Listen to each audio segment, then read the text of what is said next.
very simple. We do what our name says. We produce and share world's best news with big, important, and unexpected good news from the world. And we have a plan. We know that many people are longing for what we produce every week, constructive news. According to a BBC audience research last year, half of the youth in UK agree or strongly agree that they want news to also provide solutions. In India, Nigeria, and Kenya, 3 out of 4 all ages want the news to provide solutions and not just problems. We see this rather recent development in journalism as a natural reaction and development against a worrying global disease we have seen spreading the last years, a disease of apathy, hopelessness, fear, anger. A core ingredient in our constructive news is the often overseen fact that the world is progressing much more than we think. From national population surveys, we know that people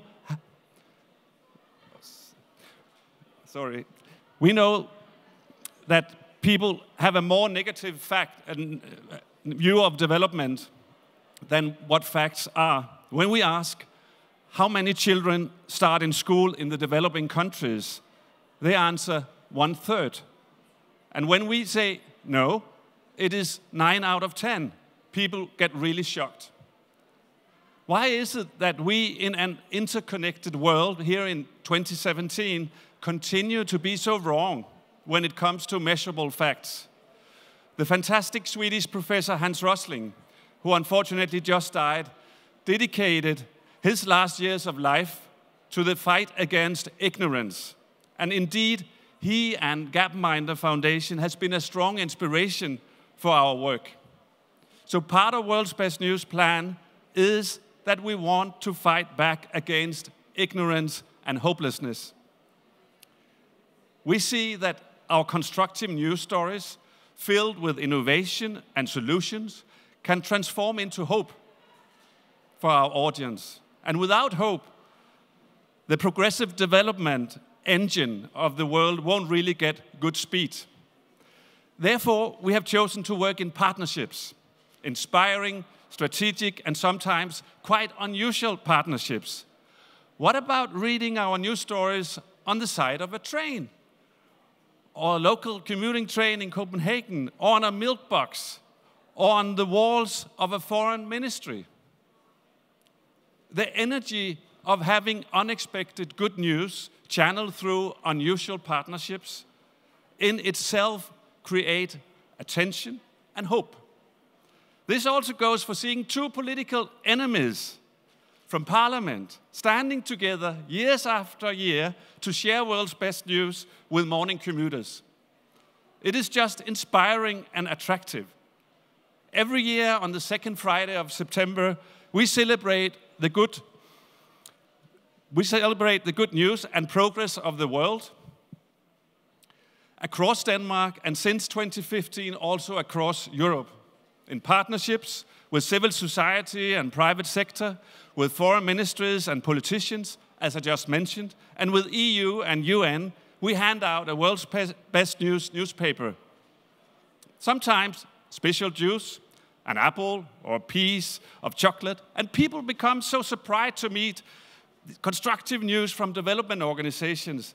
And we experience grateful citizens and a great feedback from all over society. With these innovative approaches on content, method, and platforms, we have been able to create enough attention in the general public so that the normal mainstream media also become interested in what we do. This trick is also part of our plan. So fighting hopelessness with unusual and constructive news, doing it in strong and broad partnerships, and thereby attracting mainstream media to share our stories with their readers, listeners, and users.